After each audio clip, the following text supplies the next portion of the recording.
Main হলো animal, মানে methane আসছে মোস্টলি 11 ফিট অ্যানিম্যাল থেকে। এখন তাহলে আমরা কি করব?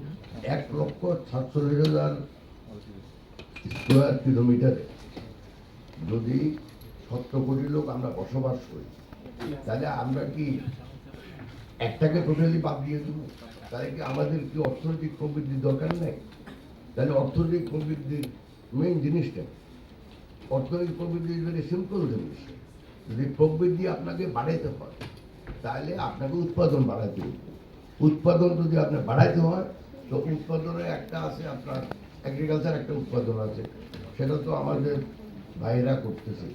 কিন্তু আপনি যদি দেখেন আনইভেননেস, বর্তমানে যতটুকু আমি জানি 2026 সনে, মানে 25-26 অর্থ বছরে আমাদের এগ্রিকালচার কন্ট্রিবিউশন জিডিপিতে মাত্র 12 থেকে 12.5%। কিন্তু বাংলাদেশের জনগণের শতকরা 67% লোক কাজ করে কৃষিতে, আর বাকি সবেই কিন্তু তাহলে 12% জিডিপিতে আপনার কন্ট্রিবিউশন করি, 67% লোকের আপনার কর্মসংস্থান করতে হবে। এটা ভেরি আনইভেন, বাট এটা আবার হিস্টোরি। আপনি যদি দেখেন এখন থেকে 200 বছর আগে, বা আপনি ধরেন 350 বছর আগে, প্রথম শিল্প বিপ্লবের আগে আমেরিকাতেও তাই ছিল, ব্রিটেনেও তাই ছিল। শতকরা 80% লোক কাজ করতো এগ্রিকালচার। এখন কমতে কমতে কমতে কমতে ওদের জিডিপিতে ইন্ডাস্ট্রি কন্ট্রিবিউশন হলো ধরেন অলরেডি 70% হবে, কিন্তু এগ্রিকালচারে কত ধরেন যাই হোক কাজ করে মাত্র 1 থেকে 2%।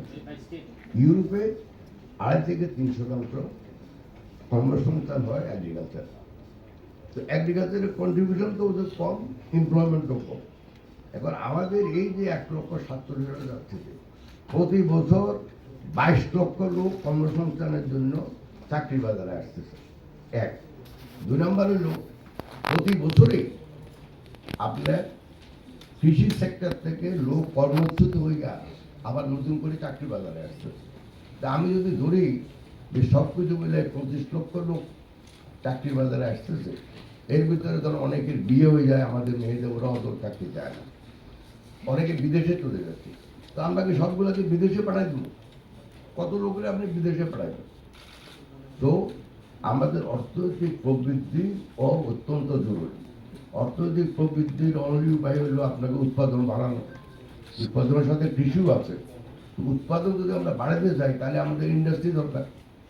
তো উৎপাদন এবং কর্মসংস্থান সৃষ্টি করার জন্য আমাদের ইন্ডাস্ট্রি অত্যন্ত জরুরি। কিন্তু আমরা এটাও করতে পারি না যে ইন্ডাস্ট্রি করার জন্য আমরা আমাদের পরিবেশকে নষ্ট করবো, সেটাও আমরা চাই না। আর এটা আমাদের আগে একজন বক্তা বা উনি বলছেন যে আমরা তো জলবায়ু পরিবর্তনের জন্য অত দায়ী না। আমাদের কন্ট্রিবিউশন, যদি আপনি গ্রিন হাউস গ্যাস ধরেন, কন্ট্রিবিউশন মাত্র 0.35%। কিন্তু এটার যে পরিণতি, এই জলবায়ু পরিবর্তনের এই পরিণতির বেশিরভাগ ক্ষতিগ্রস্ত আমরা করি। এগুলি আপনারা একটু আগে শুনছেন, সব কিছু ক্ষতি হবে লবণাক্ত বাড়ানোর জন্য, কিছু ক্ষতি হবে সি ওয়াটার রাইজে, আপনার আমাদের অনেক জায়গা পানির নিচে চলে যাবে, তারপরে লবণাক্ত আছে। এখন এখানে একটা প্রেজেন্টেশন দিতে উনি অ্যাবাউট পানির প্রবাহ সম্পর্কে, কিন্তু সেটার সাথে কিন্তু আমি আন্ডারগ্রাউন্ড ওয়াটার যে এক্সেসিভ ইউজ করি, দিন দিন কমে যাচ্ছে, ওটা কিন্তু ওই লাইটটাতে আমি দেখি। তো আমাদের যদি গ্লেসিয়ার যদি গলে যায়, হিমালয় থেকে যে পানিগুলো আসে, সব পানি তো ওখান থেকে আসে। আপনার বর্ষাকালে সব পানি আসতেছে উপর থেকে, কিন্তু আমাদের যদি আপনি যদি এখন নভেম্বর ডিসেম্বরে পরে যান, তাহলে যে পানি আসছে এগুলি সব তো গ্লেসিয়ার অথবা মাউন্টেনের আইস থেকে আসছে। দুনিয়াতে যত পানি আছে তার 97% তো ভাই সমুদ্রের ওয়াটার। মাত্র 3% হয়তো 2.7 বা 3% হলো আবার ফ্রেশ ওয়াটার। এই সাধারণ এই 3%-এর ভিতরে আবার প্রায় 90% পানি কিন্তু আটকা আছে বিভিন্ন জায়গায় বরফে। আর্কটিক বলেন, মানে নর্দার্ন হেমিস্ফিয়ার বলেন, ওই হিমালয়ের গ্লেসিয়ার বলেন, আলপাইনের গ্লেসিয়ার বলেন, ওখানে পানিগুলো আছে। এগুলি আবার যখন বৃষ্টি হয় না তখন এগুলি আবার গলে যায় এবং আস্তে আস্তে নদীতে প্রবাহ হয়। এখন এই পানিগুলোই তো আবার আন্ডারগ্রাউন্ডে যাচ্ছে। এখানে একটা স্লাইডে বলা হয়েছে যে 1900 কত সনের থেকে এখন আমরা প্রায় এত মিটার পানি নিচে নেমে গেছে। তো আমরা সবাই জানি যে আমরা এক্সেসিভ আন্ডারগ্রাউন্ড ওয়াটার ইউজ করতেছি। আবার একই সাথে আমরা সব নদীগুলোকে দূষিত করতেছি। প্রথম যখন ঢাকা শহরের পানি ওয়াটার ট্রিটমেন্ট প্ল্যান করছে, এটা কিন্তু বুড়িগঙ্গা থেকে পানি, তারপরে এগুলো ভাই যাইতে গেলে এখন মেঘনা থেকে পানি নিতে। কিন্তু কথাটা হচ্ছে তাহলে এই পানি দূষণটা করতে হচ্ছে আমরা সবাই জানি। আমাদের ডাইং প্রিন্টিং ফ্যাক্টরি আছে, আমাদের লেদার ফ্যাক্টরি আছে, এখান থেকেই তো এগুলি যাচ্ছে। যার ফলে বুড়িগঙ্গাতে যদি আপনি মাছ একটা দেন তাহলে দেখবেন যে এটা 1 মিনিটে মারা গেছে, দুধের কোনো অক্সিজেন নেই। এখন আমরা চাইলেও কিন্তু একদিনে পরিবেশের উন্নতি করতে পারবো না। এখানে মানে ওইভাবে মিথ্যা কথা বলার তো কোনো দরকার নেই। আমরা সবাই মিলে কাজ করতে হবে। এবং আমি ধন্যবাদ জানাই, কৃতজ্ঞতা প্রকাশ করি যে বাফার সাথে বিভিন্ন সংগঠন বিভিন্ন খাতে যে কাজগুলো করতেছে এগুলি বাংলাদেশের সরকারকে সাহায্য করবে, যে সরকারই আছে পরিবেশ উন্নয়নের জন্য। এখন দেখি আমরা 173 নাম্বার তখন আমরা আমাদের টার্গেট হতে থাকবে, যদি একটু সত্যটাও উঠতে পারি তাহলেও আপনারা যদি বাবা দিতে পারি। কিন্তু কিন্তু সেজন্য আমি মনে করি যে এই পার্টিকুলার জিনিসটা পরস্পর কন্ট্রোল, মানে সোর্সগুলো অনেকটা একটা কমাইতে গেলে আর একটা কত ক্ষতিগ্রস্ত হবে। এটা অনেকটা ধরেন জিডিপির যে ইন্ডিকেটারগুলো আছে এগুলি একটা কমাইতে গেলে আরেকটা ক্ষতিগ্রস্ত। যেমন আপনার যদি উচ্চ মূল্যস্ফীতি বাড়ে তাহলে আমরা কনজামশন কমে যাবে, তো কনজামশন কমে গেলে উৎপাদনও কমে যাবে। এগুলি পরিবেশেরও তাই আমি দেখতেছি। অ্যাকচুয়ালি আমি অত আমার মনে হয় না আমি অত পুরোপুরি যোগ্য মন্ত্রীদের জন্য এই সেক্টরের জন্য। তবে যখন দায়িত্ব যখন মাননীয় প্রধানমন্ত্রী দিচ্ছে, আমার কি চেষ্টা থাকবে যেন ভবিষ্যতে বাংলাদেশের পরিবেশ উন্নয়ন করে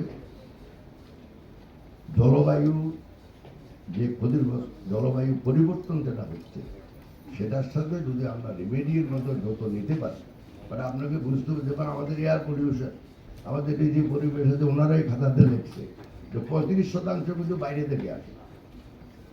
মানে আমরা যদি বাংলাদেশে কোনো গ্রিন হাউস গ্যাস যদি আমরা প্রোডাকশন নাও করি তাহলে কিন্তু শতকরা 35% কিন্তু বাইরে থেকে আসে।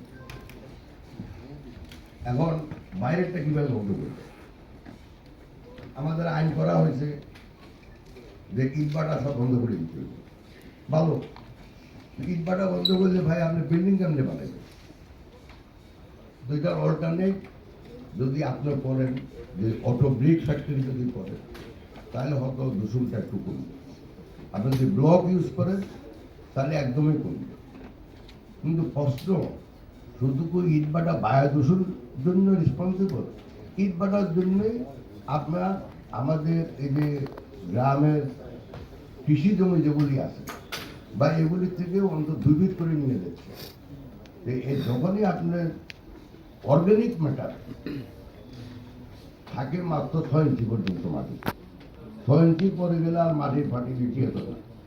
এখন যে আপনাদের সবগুলা মাটি উঠে নিচ্ছেন 2 ফিট পর্যন্ত, কিন্তু 5 বছরও সেই ল্যান্ড আর ঠিক হবে না।